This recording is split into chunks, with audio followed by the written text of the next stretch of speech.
किया है, जो मेरी पहली वाली जो एफआईआर है मेरे जो पापा ने करवाई है, वो इसी चीज़ पे है, क्योंकि उसने मुझे 2 कौड़ी की बोला था और नीच जात की बोला था, तो जिसकी वजह से मैंने उस पर कंप्लेंट कराई है। बट उस टाइम पे मेरे पास कुछ सबूत नहीं थे, क्योंकि सरकार सबूत मांगती है, पुलिस सबूत मांगती है, क्योंकि उस टाइम पे ये लोग सीसीटीवी फुटेज नहीं दे रहे थे, तो मेरे हाथ में कुछ भी नहीं था। मुझे समझ में नहीं आता, राहुल गांधी जी दलित परिवार को, दलित समाज को आगे बढ़ा रहे हैं। वो चाहते हैं कि दलित समाज के लोग आगे बढ़ें, तरक्की करें। आईएएस वो लोग हैं, हमारे समाज के लोग हैं, आईपीएस हमारे समाज के लोग हैं, डॉक्टर, यहाँ तक कि हमारे राष्ट्रपति जो हैं वो भी हमारे समाज से बिलोंग करती है। तो फिर इन लोगों को इतनी प्रॉब्लम क्यों है? मेरे से बहुत ज़्यादा प्रॉब्लम है। पर मैं ये बताना चाहती हूँ कि मैं स्टार्टिंग में भी दबंग रही हूँ और आज भी दबंग रही हूँ।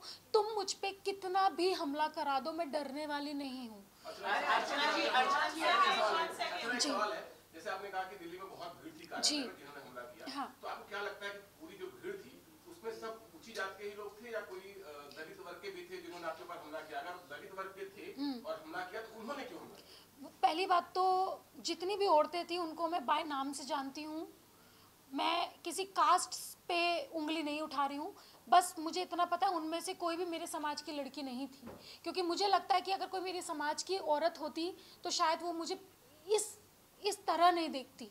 और मुझे समझ में नहीं आता कि वहाँ पे धरना दिया जाता है बेटियों के आरक्षण के लिए, सब चीज़ों के लिए। यही औरतें जो कांग्रेस में जो ये औरतें हैं ना, ये जो महिला अध्यक्ष की जो ये लड़कियां थी, जो संदीप के कहने पे धरना देती है, प्रोटेस्ट करती है, क्या इनको थोड़ी भी शर्म नहीं आई है कि आप तो एक तरफ लड़की हूँ, लड़ सकती हूँ का धरना दे रही हो और एक तरफ आप मुझे बोल रही हो, दीदी का नाम मिट्टी में मिला रही हो? थोड़ी भी शर्म नहीं आई? कम से कम दीदी का तो लिहाज करते, प्रियंका दीदी का तो लिहाज करते। उन्होंने मतलब अपना एक, क्योंकि ये जो दोहा था, जो क्या बोलते हैं इसको, स्लोगन जो है, ये उनका ही दिया हुआ है, लड़की हूँ लड़ सकती हूँ, तो उस पर मैं खड़ी हुई हूँ, क्योंकि मैं आज तक लड़ते आई हूँ और मुझे लगता है कि हर लड़की को दबंग होना चाहिए। बट जो ये औरतें थी जिन्होंने ये सब चीज़ें की है और वार्तालाप पे मौजूद रही है, इन्होंने ये सब चीज़ें की हैं, तो मुझे लगता है कि ये कांग्रेस का नाम मिट्टी में मिला रही हैं।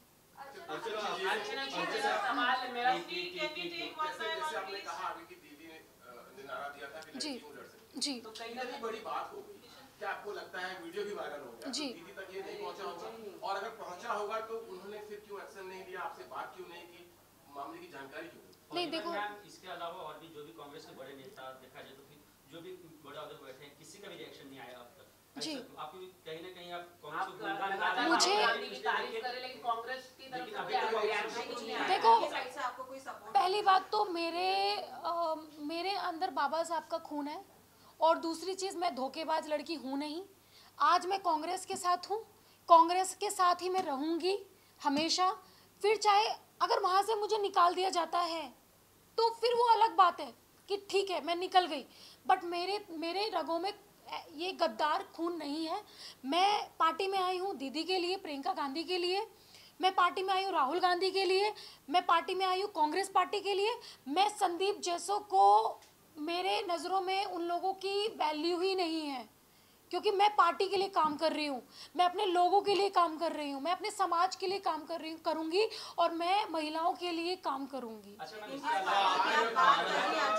नेता रामदास आठवले जी से इस विषय पे बात की, क्योंकि ये विषय पे वो काफी गंभीरता से लेते हैं और वो इस पे स्ट्रिक्ट एक्शन लेते हैं, तो आपने उनसे कांटेक्ट करने की कोशिश की? नहीं, अभी मैं सच बताऊं, मैं कल ही आई हूँ अपनी जान बचा के, क्योंकि मैं दिल्ली में सेफ़ नहीं थी। उसके बाद जब मैं गाड़ी में बैठी हूँ तो ये लोग मेरे पीछा भी कर रहे थे, काफ़ी दूर तक पीछा किया गया है, और बस मुझे पता है मेरी जान कैसे बची है। मेरा मुद्दा ये था कि मुझे मुंबई आना था, इसलिए मैंने दिल्ली में कोई प्रेस कॉन्फ्रेंस नहीं की, क्योंकि मुझे ऐसा लगता था कि मैं सेफ़ नहीं हूँ। अभी मैं कल आई हूँ, मैं बहुत डिसअपॉइंटेड हूँ लोगों, मतलब जो मेरे साथ चीज़ें हुई हैं, नहीं होना चाहिए था। धीरे धीरे चीज़ें देखूंगी, मैं बात करने की कोशिश भी करूंगी, राहुल गांधी जी से भी मैं बात करने की कोशिश करूंगी, क्योंकि मुझे ऐसा लगता है कि अगर हम फेस टू फेस बात करेंगे तो ही चीज़ें समझ पाएंगे, वरना लोग तो भड़काने वाले बहुत हैं। मैं राहुल गांधी जी से भी मैं यही बोलना चाहती हूँ कि एक बार प्लीज़ मुझे अपॉइंटमेंट दीजिए, मैं आप लोगों से मिलना चाहती हूँ, प्रियंका दीदी आपसे मिलना चाहती हूँ। प्लीज़ इस चीज़ पे आप सीरियसली लें, क्योंकि सच में कह रही हूँ ये लोग अपनी पार्टी को नीचे गिरा रहे हैं।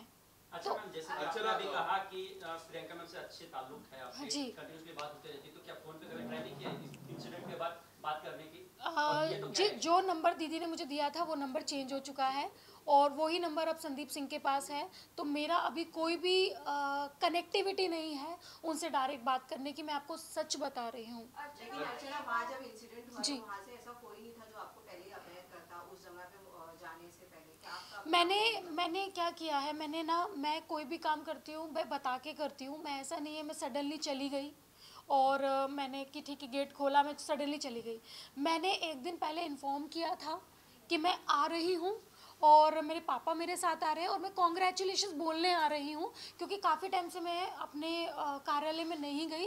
तो एक तरह से लोगों के मन में ये है कि मैंने पार्टी छोड़ दी है या मैंने राजनीति छोड़ दी है। तो उन लोगों को मैं ये बताना चाहती हूँ कि भाई मैंने छोड़ी नहीं है, बस कुछ टाइम के लिए ब्रेक आ चुका था। तो मैं केप टाउन में बिजी थी। और रही बात, मम्मी काट दो, हाँ, तो मैं बस उनको यही बताना चाहती हूँ कि मतलब ऐसा नहीं है, मैंने कुछ टाइम के लिए ब्रेक लिया था क्योंकि मैं यहाँ पे थी नहीं, मैं केप टाउन में थी। अर्चना, कांग्रेस को ऑलवेज चाहिए कि लड़की अपने लिए खड़ी हो और लड़कियों के एम्पावरमेंट को लेकर बोलते हैं। अगर उनकी खुद की पार्टी के लीडर या आप उनकी पार्टी के ही लड़कियां अगर सेफ नहीं है तो वो दूसरों को कैसे बचाएंगे? और आप भी आज अगर सब कुछ होने के बाद आज आप भी उन्हीं के फेवर में ये कह रही है कि कांग्रेस पार्टी से कुछ भी प्रॉब्लम नहीं है, ना राहुल गांधी ना प्रियंका से। और इनफैक्ट अभी देखा भी जरा आपके साथ ये इंसिडेंट हो गया है, तो वो दूसरों को दूसरी महिलाओं के लिए कैसे सपोर्ट करते हैं? और इवन मैम अगर यही इंसिडेंट बीजेपी महिला के साथ में होता तो कांग्रेस का अब तक काफी ट्वीट्स आ गए होते, प्रियंका गांधी सामने खड़ी हो गई होती, उसके साथ में किस तरह से क्यों किया बीजेपी ने, लेकिन आपके साथ अब तक क्यों नहीं? नहीं, मुझे उम्मीद है कि मुझे कॉल आएगा और दीदी मुझे बुलाएंगी और राहुल जी भी मुझे बुलाएंगे और मैं बात करूंगी उन लोगों तक। मुझे लगता है कि अभी तक बात ये पहुंची नहीं है क्योंकि कल का इंसिडेंट है और वो लोग भी अभी थोड़ा सा इवेंट्स में बिजी हैं, उनकी सभा है। तो मुझे लगता है कि अगर ये सब चीज़ें पता चलेंगी उनको तो वो इस चीज़ पे कड़ी कार्रवाई करेंगे। मैम पूरा देश जान चुका है ये चीज, लेकिन वहाँ पे वो नहीं जानते। मुझे नहीं लगता। इतने स्लो पूरा देश जान चुका है, राहुल गांधी को अभी तक पता नहीं चला। नहीं, सच में। आप अभी बड़ी एक्टर बन चुकी हैं, आप आपका करियर अच्छा चल रहा है, आपको सब जानते हैं, जी। वीडियो सब जगह वायरल हो चुका है, लेकिन अब तक का कोई भी आपके लिए सपोर्ट में नहीं आया। ये कोई लीडर बीजेपी की तरफ से समर्थन मिल रहा है, राहुल गांधी सवाल पूछे जा रहे हैं, बीजेपी लीडर लगातार नहीं, वो लोग मुझे जो लगता है, जहाँ तक लगा है अभी तक उन तक ये बात नहीं पहुँची है। बट जब तक ये बात उन तक नहीं पहुँचेगी तब तक कि वो मुझे लगता है कि कांटेक्ट नहीं कर पाएंगे। बट हाँ, आई होप कि जल्दी से जल्दी ये चीज़ें आपके माध्यम से मीडिया, तभी मैंने प्रेस कॉन्फ्रेंस की, शायद उनको पता नहीं होगा रियलिटी की क्या हुआ है। तो रियलिटी यही हुआ है कि संदीप के लोगों ने मेरे पे जानलेवा हमला करवाया गया, उसके इशारों पे ही महिला वो आई थी और उन्होंने मेरी जो दुर्गति की थी वो आप लोगों ने सबने देखी है। अर्चना जी, मेरा एक सवाल है, जैसे कि आप कह रहे हैं कि दिल्ली में you are not feeling safe, तो आप यूपी में ये जाकर क्या आप अपना एफआईआर दर्ज कराएंगे और योगी जी से आप मिलने की कोशिश करेंगे, अपनी जो पीड़ा है वो आप बताएंगे? करने की कोशिश करोगे? मैं नहीं, बिल्कुल भी नहीं करूँगी, क्योंकि मैंने पहले भी बोला है कि मैं कांग्रेस की थी और हमेशा कांग्रेस की ही रहूँगी। जब तक दीदी खुद से मुझे नहीं निकालेंगी तब तक मैं पार्टी को छोड़ के नहीं जाऊँगी। तो ये मेरा मुद्दा है, क्योंकि मैं उनसे दिल से जुड़ी हूँ और मैं कभी नहीं चाहूँगी कि पार्टी पे कोई भी आँच आए। और जो लोग बैठे हुए हैं पार्टी को खाने वाले और पार्टी को तकलीफ पहुँचाने वाले, मैं उनका सारा चिट्ठा राहुल गांधी जी तक पहुँचा के रहूँगी किसी भी कीमत पर। तो मेरा मुद्दा ये है कि उनके पार्टी में जो लोग ऐसे हैं जो उनकी पार्टी की निंदा करने वाले और कराने वाले हैं, उनको पार्टी से निकाला जाए, क्योंकि उनकी मेहनत सारी पानी में फिर रही है संदीप जैसे लोगों जो हैं। अगर ये बात उनको पता चलती है फिर भी अगर वो कोई एक्शन नहीं लेते, एक हाँ, और उन्हें अगर ये बात पता चल जाती है कि आपके साथ ऐसा हुआ, हाँ। फिर भी अगर वो कोई एक्शन नहीं लेते तो फिर आपका क्या एक्शन होगा? अभी सोचा नहीं है, मैं सोच के बताऊंगी। अभी कुछ ऐसा नहीं सोचा, बस एक उम्मीद है कि राहुल गांधी जी और प्रियंका गांधी जी पक्का मतलब इस चीज़ पे ज़रूर कुछ ना कुछ कार्रवाई करेंगे, एक उम्मीद है। कॉन्फिडेंटली कह सकते हैं कि वो संदीप के ही आदमी थे। 110% सबूत कलेक्ट करने में फिर वो वहाँ से सारे एविडेंस अगर खत्म कर देंगे, वही लोग झूठ बोले तो फिर आप क्या क्या? नहीं 110% मुझे 110% मुझे यकीन है, क्योंकि जो मैंने इन्फॉर्मेशन दी थी कि मैं कल आ रही हूँ वो संदीप जी के ही किसी खास को दी थी, तो उन्होंने ही उनको बताया है और ये प्लानिंग हुई है, क्योंकि जो वो औरतें आप देख रहे हो वीडियो में वो लखनऊ से स्पेशल आई थी इसी चीज़ के लिए। अर्चना जी मेरा सवाल आप जैसे कि you are not feeling safe in Delhi, तो आप यूपी में जाकर कंप्लेंट एफआईआर दर्ज कराएगी, और क्या आप मुख्यमंत्री से आप मिलना पसंद करेगी योगी जी से कि आपको इंसाफ मिले, क्योंकि आप कह रहे कि लखनऊ की महिला थी तो कहीं ना कहीं आपके षड्यंत्र हुआ है और आपके मारपीट हुई है, तो क्या आप यूपी में जाके एफआईआर कराएगी और योगी जी से आप मिलेगी?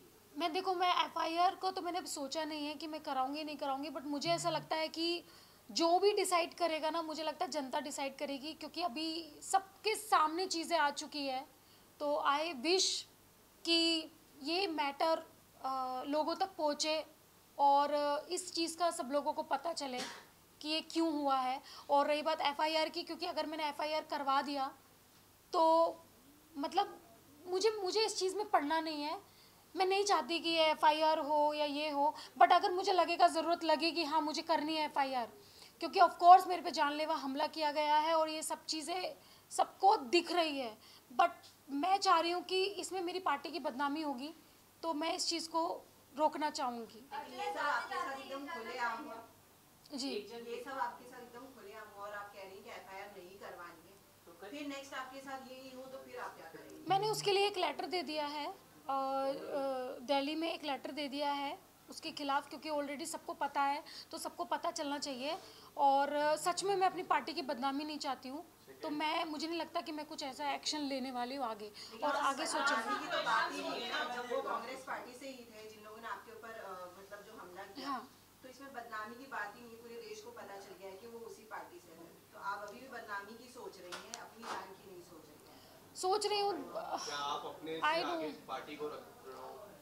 नहीं देखो, पहले तो मैं ऑफ कोर्स मैं अपनी जान का परवाह हर किसी को होता है, मुझे भी होता है, बट ऐसा नहीं है कि कांग्रेस पार्टी ने सच में मुझे बहुत कुछ दिया है। प्रियंका दीदी ने भी मुझे बहुत कुछ दिया, राहुल गांधी ने भी दिया है, तो मैं उनके खिलाफ बिल्कुल भी नहीं जा सकती। और बस यही है। और रही बात एफआईआर की, संदीप पे एफआईआर करूँगी, वो तो मैं करूँगी। अर्चना, जाते जाते ये जानना चाहेंगे, आखिरी सवाल है, हाँ।